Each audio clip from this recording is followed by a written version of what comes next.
Alright, good one here, and eventually we will like, subscribe, comment, all that good stuff. Let me know what you thought of this film here, Freaky, starring Vince Vaughn, Kathryn Newton, from the directors of Happy Death Day. It is quite an interesting film, and I didn't get this review as long overdue because I couldn't get out to theaters. I have 4 kids, and it presents all kinds of complications. Yes, theaters are still open in my area. Would I have preferred to have seen it that way?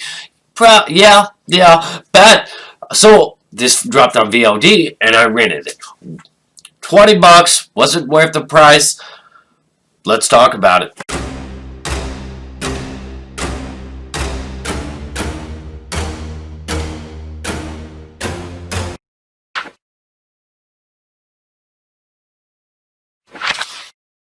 Freaky, the premise itself is one of the positive aspects. The positive aspects of the premise itself. You got the equivalent of Friday the 13th meets Freaky Friday in this body switch type situation where the final girl, the Laurie Strode, the Neve Campbell, the Sidney Prescott type character gets swapped with the Michael Myers, the Jason Voorhees, and it is quite an interesting situation to watch unfold and play out. Now, it is somewhat of a chick flick. It's a comedy horror, but it feels much more like a chick flick. However, for the horror aspect, the serial killer slasher aspect, it's got some pretty creative, hardcore, innovative kills, and it does not hold back in that department. It is very enjoyable. This is the type of film you can watch with your girlfriend or your significant other, and both of you can enjoy. There are some off-putting aspects in this film, just the inherent awkwardness that comes with this type of situation, and the situation they put these characters in with said inherent awkwardness can result in some off-putting situations. You have this older dude becoming this teenage girl, and this teenage girl becoming this older dude. There are some really interesting dynamics in here that play out, and some of the comedy can really be considered like progressive style. We'll talk about that more in the personal bias and negative sections. But this kind of role, this is the kind of role actors dream of. This is the kind of role that challenges the range of actors. Vince Vaughn must go from this cold, confident juggernaut of a serial killer to a believable, insecure teenage girl that lacks confidence and is somewhat of a pushed-around loser, picked on, all that stuff, and vice versa. For Kathryn Newton, she must become this guy. So just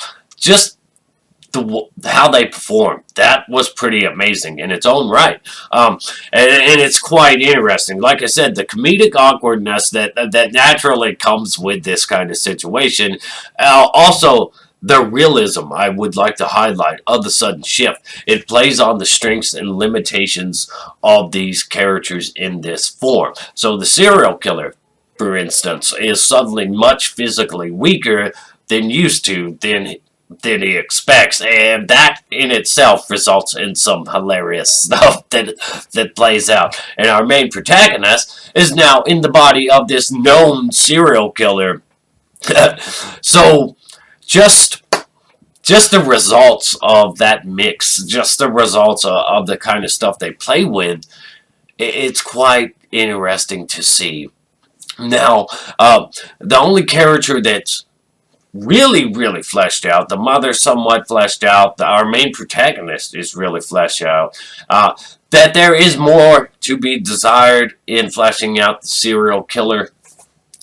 But let's go ahead and move into the personal bias section, because I think I've pretty much covered all the aspects. They do really flesh out our main protagonist story. It does go to interesting places. It does, see growth and character development, and from this body switch, the serial killer and main protagonist, actually learn some interesting things.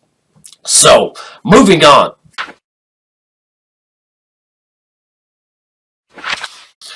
So, Personal bias on this one. The comedy, there is some awkwardness that will be really off-putting for some.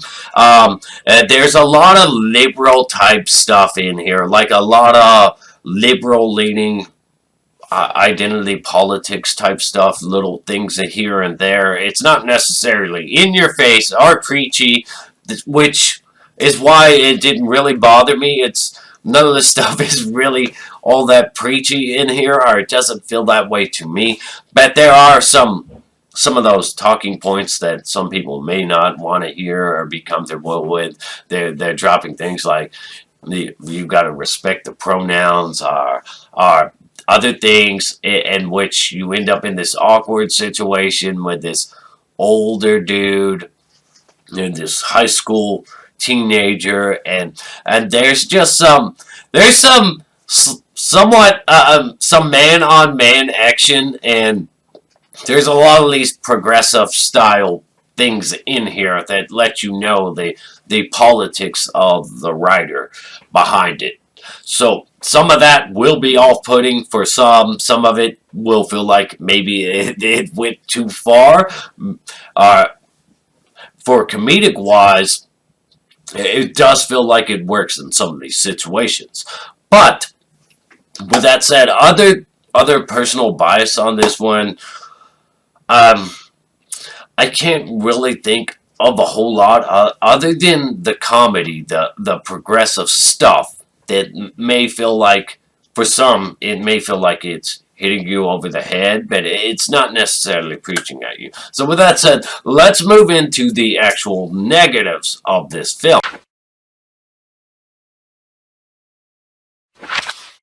So the negatives for this film, there aren't actually a whole lot to poke at. There's not really any like big in your face plot holes or anything like that. There are, however, some lackluster aspects in the fact that it doesn't really feel like certain things come to the proper conclusion or get fleshed out more than they were.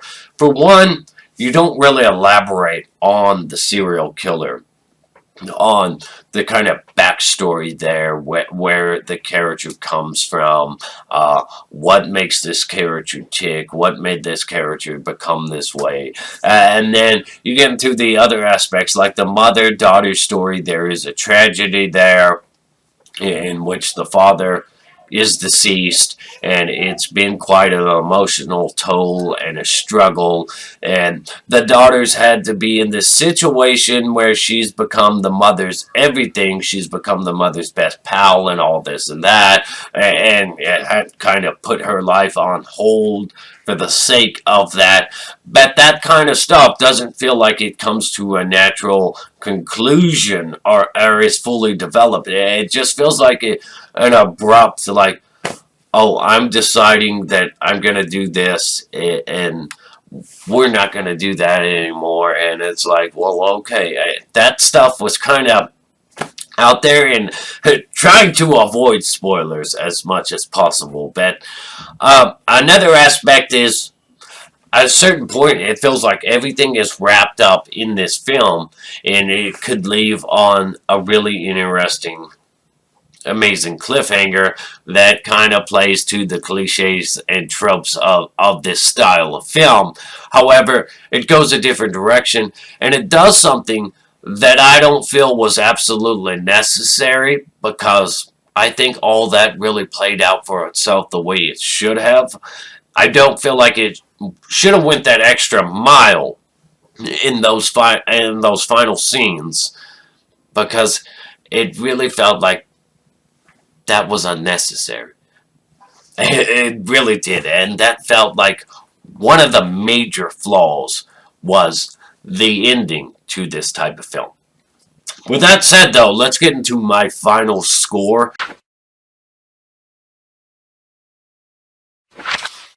So I would give this film a 6 out of 10, because the positive sides, I mean, it's fresh, innovative, at least it feels that, even though it is somewhat of a parody of existing things, and it feels like it's poking fun of certain things that are already there, but it takes itself serious, but not too serious. So it's good up there in the kills, in the brutality, in the horror aspect, and interesting in the premise and the way that it plays out and the situations it gets itself into and the dynamics here. All that stuff really works.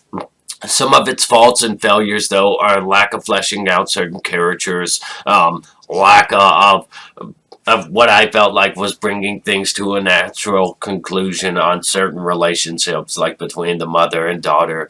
And then there's the fact that they went that extra mile there in the end, where it felt like it was unnecessary, tacked on, and kind of just forced or shoehorned into the movie when everything else felt like it wrapped up nicely and neatly. This just felt like it was just thrown on there at the end as a last minute idea.